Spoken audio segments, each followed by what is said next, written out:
나는 심었고 아볼로는 물을 주었으되 오직 하나님께서 자라나게 하셨나니 그런즉 심는 이나 물 주는 이는 아무것도 아니로되 오직 자라게 하시는 이는 하나님뿐이니라. 오늘 본문의 말씀은 우리가 잘 아는 대로 고린도 교회 성도님들 안에서 다툼이 일어났습니다. 나는 사도 바울에게 은혜를 받고 예수를 믿었으니까 나는 바울에 속한 사람이다. 나는 아볼로를 통해서 큰 은혜를 체험했기 때문에 나는 아볼로에 속한 사람이다. 우리 교회 안에는 그런 일이 없지만은 원로 목사님에게 큰 은혜를 받은 사람은 나는 이성은 목사님을 제자다, 이성은 목사님 파다. 또 좀 젊은 사람들은 그 아들 이상민 목사를 통해서 나는 은혜를 받았으니까 나는 이상민 목사에 속하는 파다. 아마 이런 식으로 고린도 교회 안에 다툼이 있었던 모양입니다. 그래서 사도 바울이 급하게 편지를 써서 어떻게 너희들이 그렇게 다투느냐 그러면서 오늘 이 편지를 적어준 것입니다. 그런데 이 말씀을 보면은 너희들이 그리스도 안에서 하나인 것을 가르쳐 주시는 이 귀한 말씀 속에는 오늘 우리가 이 시대를 살아가면서 어떻게 전도해야 하는가 하는 그런 귀한 비밀도 담고 있습니다. 오늘 본문을 가지고 특별히 우리가 어떻게 전도할 수 있는가 하는 귀한 방법을 배우고 함께 은혜를 나누기를 원하는 것입니다. 나는 심었고 아볼로는 물을 주었으되, 여기서 보면은 심는 사람이 있고 물을 주는 사람이 있다는 것을 분명히 말씀하고 있습니다. 전도는 땀과 눈물로 심는 사람이 있어야지 되는 것입니다. 전파하는 자가 없이 어찌 들으리요? 아름답도다 좋은 소식을 전하는 자들의 발이여. 때를 얻든지 못 얻었든지 강권하여 데려다가 내 집을 채우라고 예수님께서 오늘도 우리에게 부탁하고 계십니다. 어떻게 해서 당신은 예수를 믿게 되었습니까? 하고 설문을 조사해 보니까 부흥회를 통해서 은혜를 받고 예수를 믿게 되었다고 응답한 사람은 0.1%에 불과했습니다. 교회 프로그램이 좋아서 예수를 믿게 되었다고 대답한 사람이 약 4%가 되었고, 취직과 결혼을 통해서 예수를 믿게 되었다는 사람이 약 4%가 되고, 축호전도, 노방전도를 통해서 예수를 믿게 되었다고 하는 사람이 약 2%가 되었습니다. 주일학교를 통해서 예수를 믿게 되었다고 대답한 사람이 5%고, 그냥 교회 와서 친구 따라왔다가 한번 예배를 보고 좋아서 예수를 믿게 되었다고 대답한 사람이 약 3%라고 합니다. 이렇게 다 합쳐보아도 20%가 되지를 않습니다. 그렇다면 80%가 넘는 사람은 어떻게 해서 예수를 믿게 되었는가? 가족을 통하여서, 친구를 통하여서 전도를 받고 예수를 믿게 되었다고 대답을 했습니다. 우리 곁에 있는 예수 믿지 않는 가족들, 우리 곁에 있는 예수 믿지 않는 친척과 이웃들이 우리에게 얼마나 소중한가 하는 것을 다시 한번 생각해 보게 되는 것입니다. 예루살렘과 온 유다와 사마리아와 땅끝까지 이르러 내 복음의 증인이 되라고 사도행전 1장 8절에 우리에게 권면을 하고 있습니다. 우리가 어떻게 전도를 해야지 되는가 하면은 멀리 있는 사람에게부터 전도를 하는 것이 아니라 가까이 있는 사람으로부터 시작해서 마치 우리가 돌멩이 하나를 물속에 던져 놓으면은 그 물 반개가 안에서 밖으로 이렇게 퍼져나가는 것처럼 가까이 있는 사람부터 복음을 증거해서 멀리 있는 사람에게까지 복음을 증거하는 것이 성경이 우리에게 가르쳐주고 있는 방법인 것입니다. 행복으로의 초대, 우리가 많은 사람들을 하나님께로 인도하려고 열심히 전도 운동을 하고 있습니다. 여러분들이 오늘도 교회 들어오실 때에 행복 우리의 초대라고 하는 자그마한 책자를 받으셨을 것입니다. 이 책자는 우리가 어떻게 전도를 해야 하는가, 또 어떻게 전도가 진행이 되고 있는가, 여러 가지 내용들을 담고 있습니다.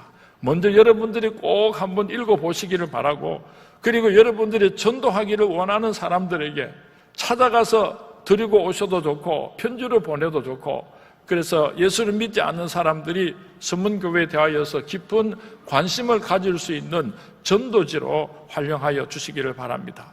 노현교 집사님과 강희자 권사님께서 수고하시고 애를 쓰시면서 매주일 책자를 만들고 계시는데, 우리 성도님들이 좋은 간증이나 또 좋은 글들이 있으면은 우리 교역자실로 내어주시면 더 아름다운 책자를 만드는 데 사용하도록 하겠습니다. 우리가 전도를 할 때에, 심을 때에 주의할 것이 몇 가지가 있습니다. 첫 번째로는 절대로 낙심하지 마시기 바랍니다. 좋은 씨앗을 심으려고 할 때 사탄이 뒷짐을 지고 구경만 하는 것이 아니라 얼마나 악랄하게 방해를 하는지 모릅니다.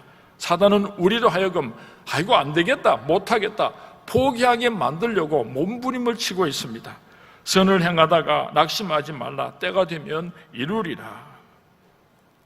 한번 우리가 구호를 외쳐보았으면 좋겠습니다. 구호 준비! 억지로 하는 사람이 반이 넘는 것 같습니다. 다시 구호 준비! 야! 너도 나도 우리 모두.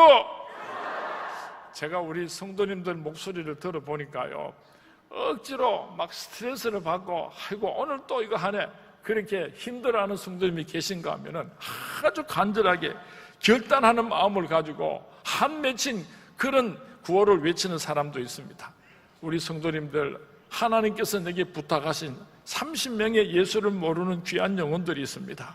그들을 생각할 때마다 참 마음이 아프고 어떻게 전도할까 애가 타는 마음이 깊은 심령 속에서 철철 넘쳐날 수 있기를 주님의 이름으로 부탁을 드립니다. 그리고 전도할 때는 꼭 기회가 있습니다. 아무 때나 전도하면은 예수님을 영접하는 것이 아니라 이 세상의 모든 일들이 때가 있습니다. 심을 때가 있고 거둘 때가 있고 때가 있는데 그 사람이 복음을 받아들일 바로 그때를 기다리고 그때에 우리가 적극적으로 복음을 증거해야 되는 것입니다. 열왕기하 5장 1절에서 3절 말씀에 보면은 이스라엘과 아람이라고 하는 나라가 전쟁이 일어났습니다. 전쟁 중에 아람 군대 장관인 나아만이 이스라엘의 계집아이 하나를 포로로 잡았습니다. 죽이려고 하다가 너무 똘똘하게 생기고 이쁘니까 집으로 데리고 와서 하녀로 삼았습니다. 식모로 그 집에 있는 모든 일들을 하겠습니다. 빨래도 하고 청소도 하고 하여간 굳은 일들을 다 시켰습니다. 그런데 너무너무 일을 잘했어요. 그런데 어느 날 보니까 나만 장군의 아내가 다른 모든 일은 이 계집아이에게 다 시키는데 자기 혼자서 스무스 하는 일이 있었습니다. 한밤중이 되면은 횃불을 들고 부엌으로 들어가서 무화과를 열심히 빨았습니다. 이 계집아이가 궁금해서 견딜 수가 없어가지고 하루는 저녁에 살그머니 숨어 들어와서 그 아주머니가 무엇을 하는가 보니까요, 남편의 속옷을 빨고 있는데 고름이 피가 있는 옷을 빨고 있었어요. 직감적으로 이 나만 장군이 겉으로는 장군이고 그렇게 건강하게 생겼지만 그 속에는 나병이 있다는 것을 분명하게 알 수가 있었습니다. 그 다음날 이 계집아이가 아주머니에게 아주머니 나 다 봤어요. 나 다 알고 있어요. 네 뭐 봤는데? 어저께 밤에 아주머니가 빨래하는 거 봤어요. 나만 장군님의 속옷을 빠는 것을 내가 봤어요. 그러니까 이 아주머니가 얼마나 놀랐겠습니까? 연연히 너 입을 벌리면은 조종아리 노리면 죽어. 입 다물어. 그렇게 단속을 시켜놓고는 그날 저녁에 나만 장군이 집에 돌아오니까 여보 큰일 났어요. 저 계집아이가 지금 당신이 나병인 것을 다 알아버렸어요. 어떻게 하면 좋아요? 죽여버립시다. 소문내기 전에 막 그렇게 의논을 하는데 계집아이가 방으로 들어와가지고 아줌마 나 죽인다고 일이 해결되는 거 아니에요. 그 병 고칠 수 있어요. 그러니까 나만 장군하고 아내가 깜짝 놀라가지고 어떻게 나병을 고칠 수 있단 말이냐. 이스라엘에 가면은 엘리사 선지자님이 계시는데 그분은 모든 병을 고칠 수가 있어요. 그분을 찾아가세요. 그래서 나만 장군이 그 엘리사를 찾아갔습니다. 엘리사가 요단강에 7번 목욕을 해라 순종을 했더니 그 몸에 모든 나병이 깨끗이 낫고 어린아이 살과 같이 깨끗하여졌더라고 성경 말씀에 기록을 하고 있습니다. 만약에 이 계집아이가 나만 장군에게 복음을 전가할 때에 군사학이나 정치학을 가지고 나만 장군을 전도하려고 했다면 턱도 없었을 것입니다. 의학 지식을 가지고 무슨 약이 좋습니다. 어떻고 저떻고 그렇게 접근을 했다면 이 나만 장군에게 복음을 줄 수가 없었을 것입니다. 이 계집아이는 나병이라고 하는 문으로 복음을 집어넣었더니 나만 장군이 그대로 꼬꾸라졌던 것입니다. 이와 같이 이 땅에 있는 모든 인간들은 나만 장군처럼 겉으로 보기에는 존귀해 보이고 아무 틈이 없어 보이고 그 안으로는 복음이 절대로 들어가지 않을 것만 같은 그런 사람에게도 세상 사람들은 다 아픔과 고통이 있습니다.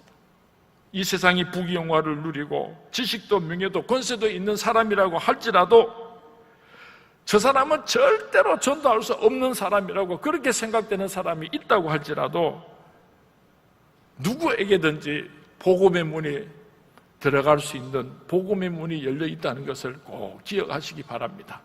막 예수 천당 불신 지옥하고 힘으로 밀어붙이려고 하지 말고 기도하는 가운데 지혜롭게 저 사람의 마음의 문을, 저 사람의 복음의 문을 어떻게 열 수 있겠는가 기도하는 가운데 그 문을 찾을 수 있게 되기를 주님의 이름으로 부탁을 드립니다.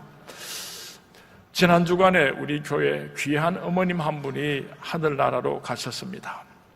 그분은 우리 교회 역사에 있어서 너무나 중요한 분이기 때문에 잠시 소개를 하려고 합니다. 지금부터 40여 년 전에 우리 서문교회 이 건물을 지을 때에 교회에서 작정 헌금을 했습니다. 그때 김용희 권사님께서 남편은 예수를 믿지 않고 혼자 예수를 믿으실 텐데 작정 헌금에 8천만 원을 작정을 하셨습니다. 지금부터 40년 전에 8천만 원을 작정했으면 지금으로 환산하려면 엄청나게 많은 물질이죠. 남편은 예수를 믿지 않습니다. 성전을 건축하고 싶어서 귀한 헌금을 작정을 하고 집으로 돌아가셔서 남편에게 여보 내가 큰 잘못을 했는데 용서해 주기 바랍니다. 무슨 잘못을 했는데요?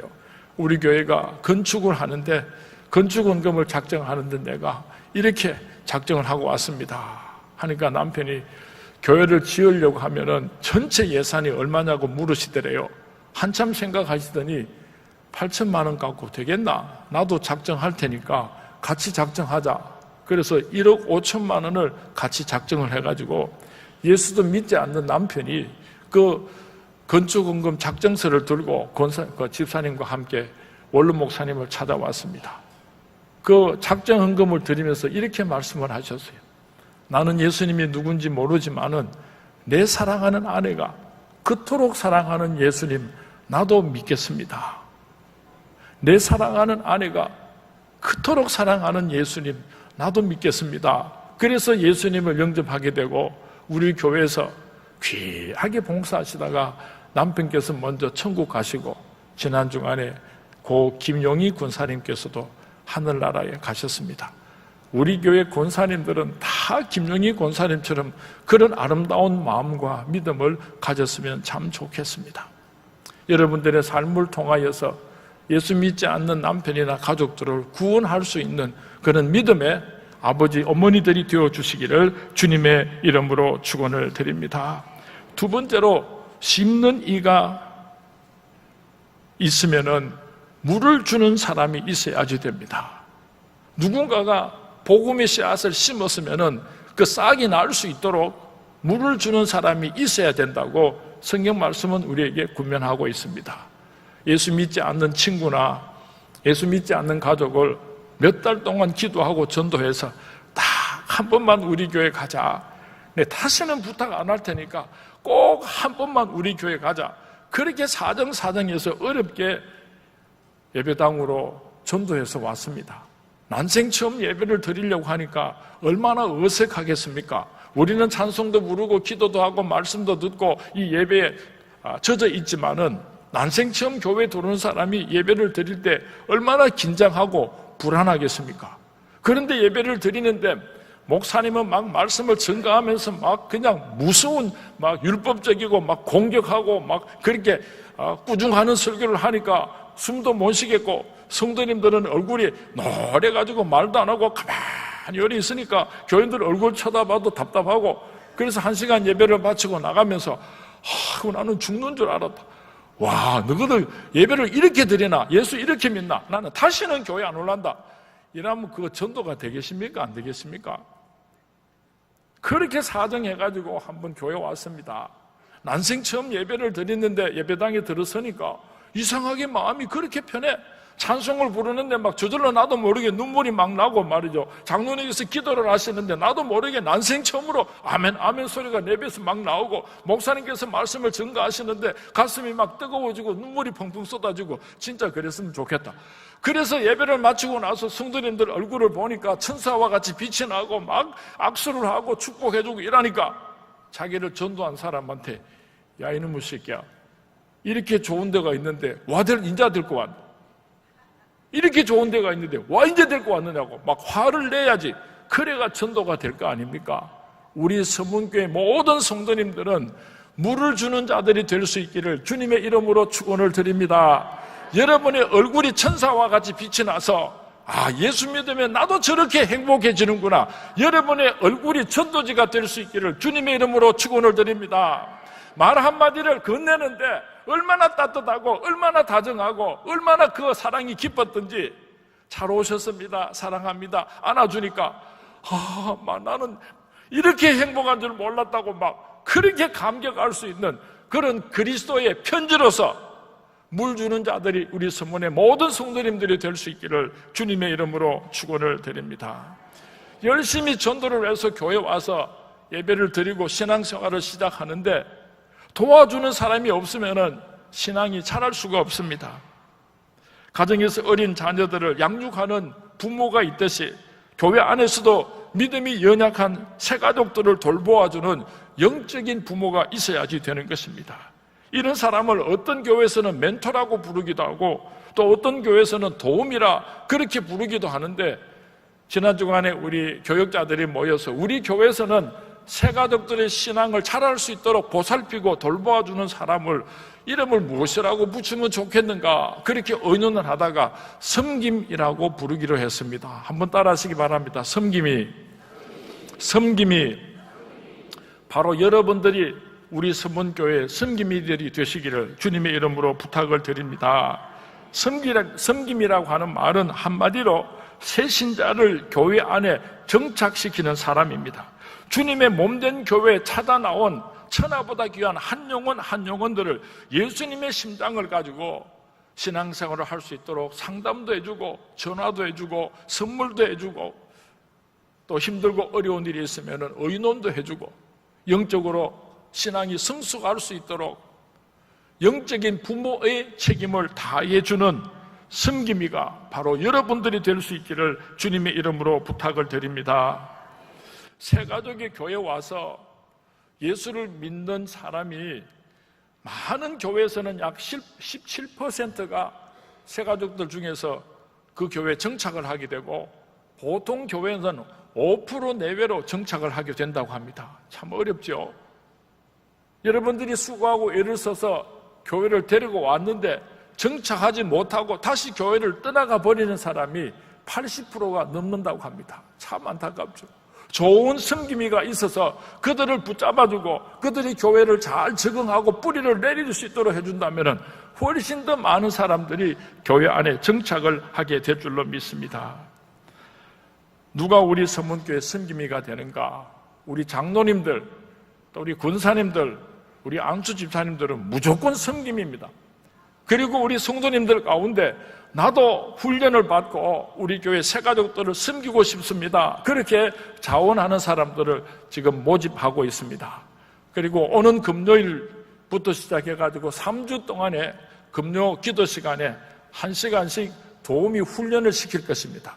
어떻게 새가족을 섬겨야지 되는가, 그런 훈련을 받으시면 3주 후에 여러분들을 서문교회 섬김이로 그렇게 임명장을 드리도록 하겠습니다. 그러면 우리 교회 새로 찾아오는 새가족들 중에서 새가족부를 수련하고, 그러면 여러분들에게 한 사람씩 영적으로 입양을 시켜드립니다.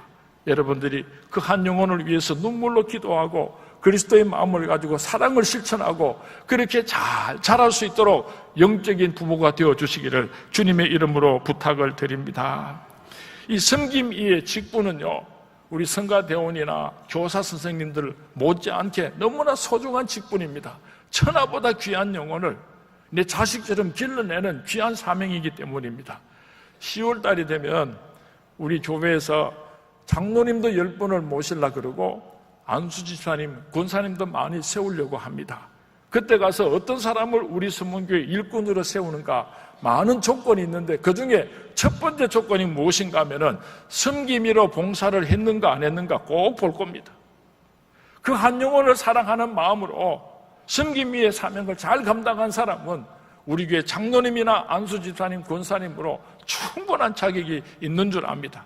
아무리 유능하지만은 섬김이가 되지 못한 사람이 어떻게 주님의 몸된 교회 일꾼이 되겠습니까? 그러니까 그때 가서 후회하지 마시고 지금부터 섬김이로서 훈련을 받으시고 좋은 섬김이가 되어주시기를 주님의 이름으로 부탁을 드리겠습니다. 나는 말도 잘 못하고 마음은 뜨겁지만은 그냥 권면한다고 하다가 마음에 상처를 줄 수도 있고 내가 주책스러워가지고 섬김이로서의 역할을 잘 못할 것 같아서 걱정하는 분이 계시면요, 또 다른 섬김이를 할 수가 있습니다. 여러분들이 헌금 많이 하면은 그 물질을 가지고 새 가족들을 잘 섬길 수가 있습니다. 지난 금요일날 제가 분당에 있는 제 친구 최요한 목사님을 만나서 점심 저녁을 같이 먹으면서 많은 이야기를 나누고 왔습니다. 그 교회에서는요, 성도님들이 헌금을 해가지고 자전거를 600대를 샀답니다. 성도님들이 어떤 사람은 한 대 값을, 어떤 사람은 5대 값을, 어떤 사람은 10대 값을 그렇게 헌금했는 것을 모아가지고 저기 자전거가 그 자전거입니다. 자전거를 600대를 사가지고 그 새가족부 6주를 수련하면은 6번 계속해서 교회를 나오고 수료를 하면은 수료하는 날 그 새가족에게 저 자전거를 선물로 준답니다. 그래서 교인들이 전도에 불이 붙어가지고 막 서로 전도한다고 난리가 났대요. 저도 하도 부럽기도 하고 그래가지고 야 요한아 7대만 선물로 주라. 우리 교회 부목사님들 한 대씩 선물로 주고 부지런히 전도하러 돌아다니라고 선물로 주려니까 7대 좀 주라. 그렇게 부탁하고 왔더니요, 세상에 금요일날 부탁을 했는데 토요일날 택배로 도착을 했어요. 그래서 한 대 저렇게 세워놨는데 꼭 우리 성도님들 보고 자전거 헌금하라고 말씀드리는 게 아니고 우리도 뭔가 좀 헌금을 해서 그렇게 멋있게 일을 했으면 좋겠어요. 선물 하나 주면 새 가족들에게 얼마나 기분이 좋겠습니까? 장로님들은 작정 헌금을 시작했답니다. 새 가족을 위해서. 우리 권사님들도 조금씩이라도 새 가족을 위하여서 전도 대회를 위해서 좀 헌금을 해주시고 우리 안수지사님들도 모여가지고 억지로 하려면 안 해도 됩니다. 자발적으로 즐거운 마음으로 전도 헌금을 작정해 주셔서 온 교회가 새 가족들에게 큰 기쁨을 줄 수 있는 우리의 뜨거운 사랑과 마음을 함께 나눌 수 있는 우리 선문교회가 될 수 있기를 주님의 이름으로 부탁을 드립니다. 우리가 좀 거룩한 부담감을 가지고 살았으면 좋겠습니다. 여러분들 마음속에 부담이 있죠. 아마 남자 성도님들은 가족을 먹여 살리려고 경제적인 부담이 있을 것입니다. 내가 돈을 많이 벌어와야 내 가족들이 고생을 안 하는데 큰 마음속에 경제적인 부담감이 있습니다. 아내 되는 여자들은 어떻게 자식을 잘 키울 것인가, 어떻게 시집장가 보낼 것인가, 자나서나 안전하게라 꼭 자녀들 때문에 부담감을 가지고 살아갈 줄로 믿습니다. 그런가 하면은 자녀들도 공부에 대한 부담이 있습니다. 부모님들의 기대에 대한 부담감도 있습니다. 앞으로 내가 어떻게 살아갈 것인가 하는 막연한 부담감도 말할 수 없이 클 줄로 압니다. 이 세상의 모든 사람들은 다 이런 부담감을 안고 살아가고 있는 것입니다. 수고하고 무거운 짐진 자들아 다 내게로 오라. 내가 너희를 쉬게 하리라. 여러분의 그 부담감을 수고하고 애쓰는 그 모든 것들을 예수님께서 말씀하십니다. 내게로 가지고 오라. 내가 너희들의 그 수고하고 무거운 짐을 대신해서 짊어줄 테니까.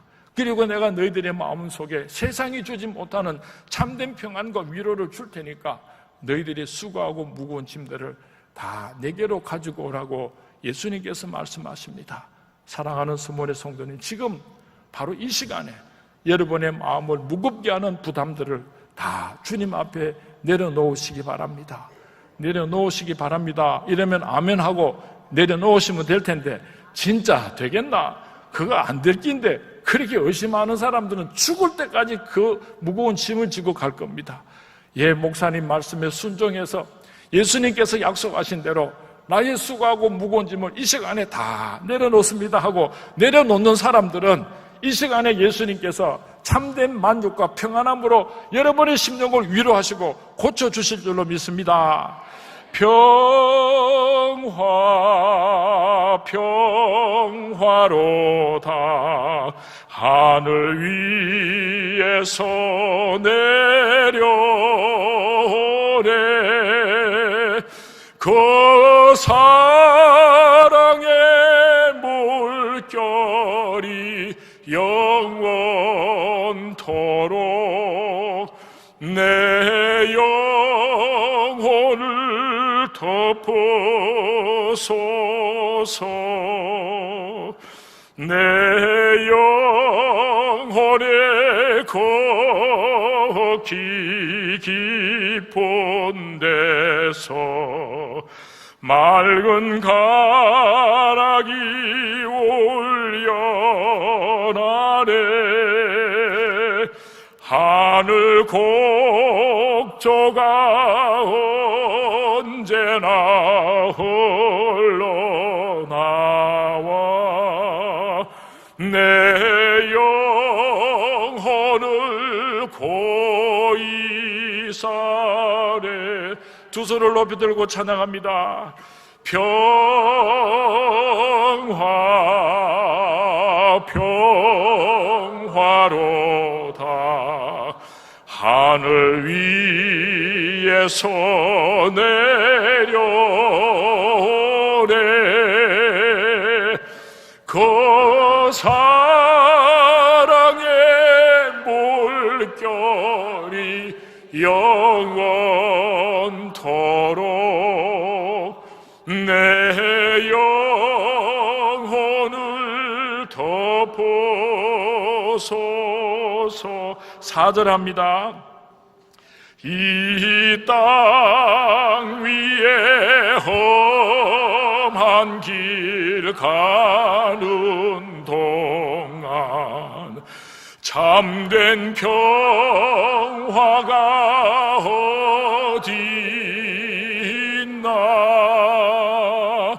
우리 모두 다 예수를 친구 삼아 참 평화를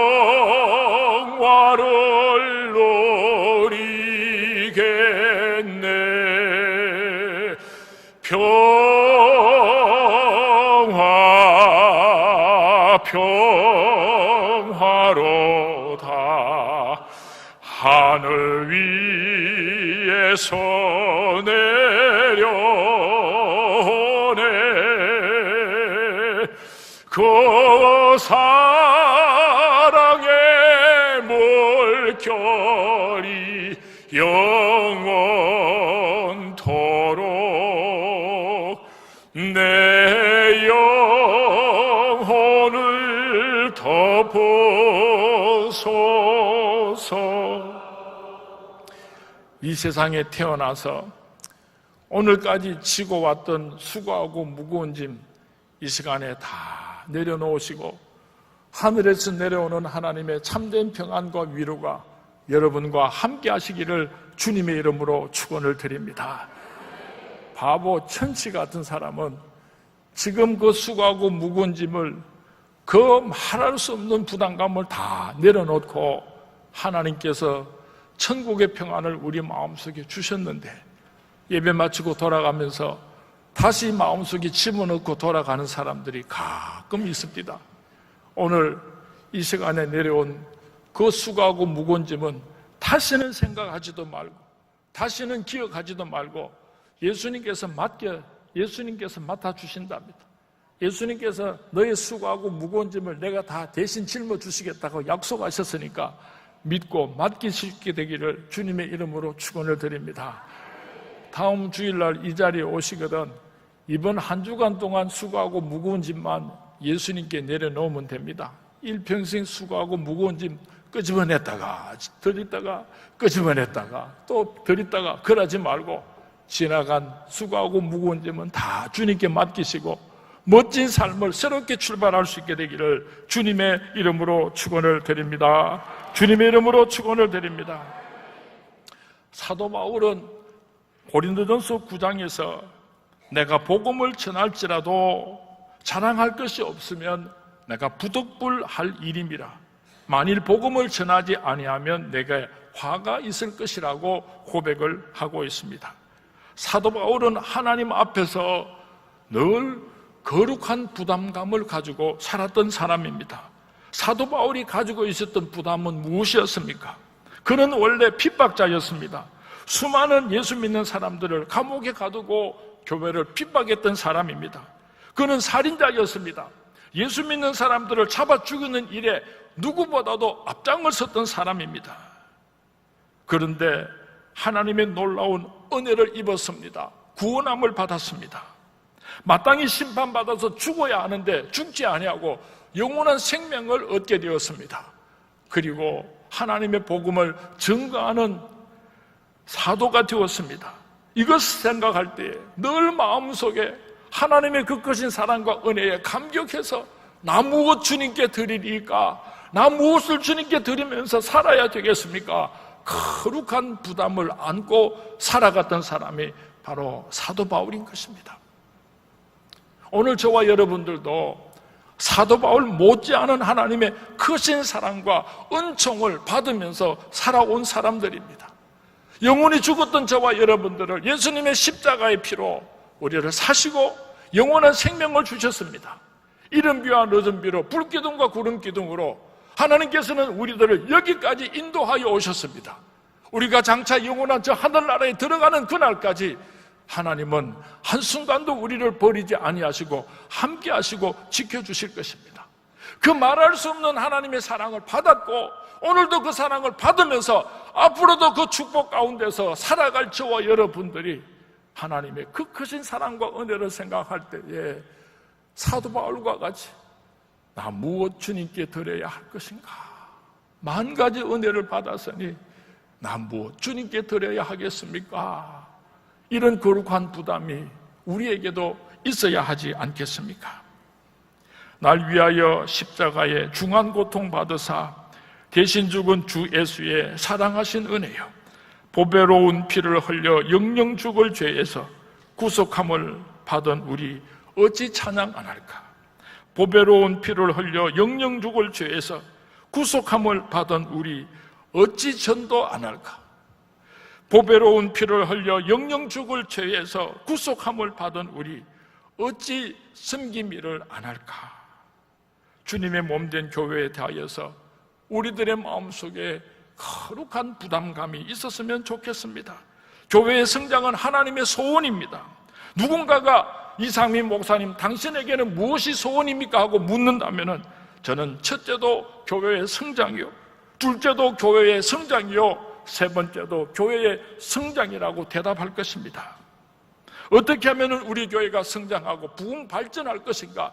이것이 우리 선문교회 구원함을 받은 모든 성도님들의 흠도 티도 없는 소원이 될 수 있기를 주님의 이름으로 부탁을 드립니다. 우리 성도님들 가운데 예수 믿지 않는 아들, 딸들이 있어서 예수 믿지 않는 부모님과 자식들이 있어서 부담을 안고 살아가시는 성도님들이 많이 계실 것입니다. 나는 예수 믿고 천국 가는데 내가 죽기 전에 내 사랑하는 아들, 딸들, 부모님들, 내 친구들, 이웃들을 주님께로 인도해야 하는데 이것이 우리들에게 거룩한 부담이 되었으면 참 좋겠습니다. 왜 내 마음속에 이런 부담이 있습니까? 예수 믿지 않는 내 가족들을 볼 때에 저 사람 예수 믿게 해야지 되는데 늘 마음이 무겁고 부담감이 있는 것은요, 그 부담은 하나님께서 우리에게 주신 선물입니다. 그 부담을, 그 책임을 잘 감당하심으로 말미암아 주님 앞에 서는 날 영광스러운 구원을 얻을 수 있는 우리 서문의 모든 성도님들이 되시기를 주님의 이름으로 축원을 드립니다. 오늘 본문 말씀에 보면은 그런즉 심는 이나 물 주는 이는 아무것도 아니로되 오직 자라나게 하시는 이는 하나님뿐이라고 말씀하고 있습니다. 우리가 하는 일은 심는 일입니다. 우리가 하는 일은 물을 주는 일입니다. 그런데 그것을 자라나게 하고 많은 열매를 맺게 하시는 이는 오직 하나님 한 분뿐이라고 성경 말씀은 분명히 우리에게 가르쳐 주고 있습니다. 내가 하는 일이 무엇입니까? 내가 하는 일은 부지런히 전도하는 일입니다. 내가 하는 일은 예수 처음 믿은 사람들을 잘 섬기고 그들의 신앙에 자랄 수 있도록 우리의 사랑을 실천하는 일입니다. 그들이 자라서 성숙한 그리스도인이 되고 천국 백성이 되게 하는 그 일은 하나님께서 하시는 일이라고 분명히 말씀하고 있습니다. 그런데 사도 바울은 오늘 성경 말씀 9절에서 우리는 하나님의 동력자라고 그렇게 표현을 하고 있습니다. 우리들이 하는 일이 하나님께서 한 영혼을 구원하시고 천국 백성 삼으시는 그 일에 있어서 우리 인간들이 하는 그 일이 하나님의 사역 안에서 동력자라고 표현을 하고 있는 것입니다. 동력자라고 하는 말의 의미는 함께 수고하는 자라는 뜻입니다. 하나님께서 수고하시는 그 일에 저와 여러분들도 동력자로 동참하는 축복이 함께 하시기를 주님의 이름으로 축원을 드립니다. 하나님께서는 말씀으로 천지를 창조하신 전지전능하신 분입니다. 이런 하나님께 무슨 동력자가 필요하겠습니까? 얼마든지 하나님께서 혼자 그 모든 일을 감당하실 수가 있는데 왜 저와 같은 초라하고 보잘것없는 인간들에게 찾아오셔서 나와 함께 일하자, 나의 동력자가 되어달라고 부탁을 하고 계십니까? 왜냐하면 하나님의 사랑하는 아들과 딸들이기 때문입니다. 사랑하기 때문에 그렇습니다. 왜냐하면 이는 이와 심는 이와 물 주는 이가 한 가지 이나 각각 자기의 일하는 대로 자기의 상을 받으리라. 우리가 영원한 천국에 들어가면은 그때서 큰 상급을 준비하시고 우리에게 상급을 주시려고 하나님께서 하시는 이 거룩한 사역에 동참해달라고 부탁을 하고 계시는 것입니다. 전도하는 일에만 하나님의 동력자가 되는 일이 아닙니다. 우리가 이 세상에 살아가는 동안에 무슨 일을 하든지 어떤 환경과 여건 속에서도 우리가 하는 그 모든 일들은 하나님과 동력하는 삶이 될 수 있기를 주님의 이름으로 축원을 드립니다. 시편 127편 1절 말씀에 보면은 여호와께서 집을 세우지 아니하시면 세우는 자의 수고가 헛되며 여호와께서 성을 지키지 아니하시면 파수꾼이 깨어있음이 헛되도다. 우리 인간들이 아무리 수고하고 애를 써도 하나님께서 동력하여 주지 아니하시면은 우리 인간들의 수고는 아무것도 아니라고 분명히 말씀하고 있습니다. 우리에게 그런 경험이 있지 않습니까? 아침 일찍 일어났습니다. 하루 종일 수고하고 애를 썼음에도 불구하고 하나님께서 도와주지 아니하시고 하나님께서 동력하지 아니하심으로 말미암아 실패했을 때가 얼마나 많았습니까? 자녀들을 양육하는 일도 하나님께서 동력해 주셔야지 됩니다.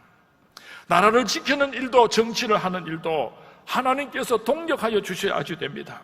의사가 병을 치료하는 일도 하나님께서 동력하여 주셔야지 됩니다.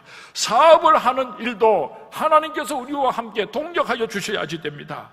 글을 쓰는 사람이 글을 쓸 때도, 음악을 연주하는 사람이 악기를 연주할 때도 하나님께서 동력하여 주실 때에 귀하고 아름다운 사람으로, 승리하는 사람으로 쓰임을 받을 수가 있는 것입니다. 여러분들이 이 세상에서 무슨 일을 하든지, 여러분들이 이 세상에 살아가는 동안에 무슨 일을 하든지 하나님과 동력하심으로 하나님의 능력이 함께하는 축복받은 삶의 주인공들이 될 수 있기를 주님의 이름으로 축원을 드립니다. 지 마음대로 다 해놓고 지 마음대로 다 해보고 그래도 안 되면은 하나님 나 좀 도와주이소, 그렇게 하지 마세요. 무슨 일을 시작할 때에 하나님과 의논하고 하나님과 손을 붙잡고 하나님과 함께 그 일을 시작한다면은 공부를 하는 일이나 시집장가를 가는 일이나 사업을 하는 일이나 이 세상의 그 모든 일 가운데서 하나님께서는 역사하시고 함께 하실 것입니다. 이 축복의 주인공들이 될 수 있기를 주님의 이름으로 축원을 드립니다. 주님의 이름으로 축원을 드립니다. 이제 말씀을 맺겠습니다. 심는 자들이 될 수 있기를 바랍니다. 부지런히 복음을 증거하시기 바랍니다. 물을 주는 자들이 될 수 있기를 바랍니다. 섬김이가 되어 주시기를 바랍니다. 그들의 싹이 나고 무럭무럭 자랄 수 있도록 한 영혼을 천하보다도 귀하게 여기고 잘 섬기는 우리 서문의 모든 성도님들이 될 수 있기를 바랍니다. 하나님과 동력자들이 되시기 바랍니다. 하나님과 동력하심으로 하나님의 크신 축복의 주인공으로 도구로 쓰임받으시는 우리 서문의 모든 성도님들이 될 수 있기를 주님의 이름으로 축원을 드립니다. 말할 수 없는 사랑을 받았습니다. 오늘도 그 큰 사랑을 받으면서 살아가고 있습니다. 하나님 앞에서 거룩한 부담감을 가지고 하나님 앞에서 거룩한 부담감을 가지고 천하보다 귀한 영혼들을, 예수 믿지 않는 사람들을 전도하는 이 일에 즐거운 마음으로 동참하시는 우리 서문의 모든 성도님들이 되어주시기를 주님의 이름으로 축원을 드립니다. 주님의 이름으로 축원을 드립니다.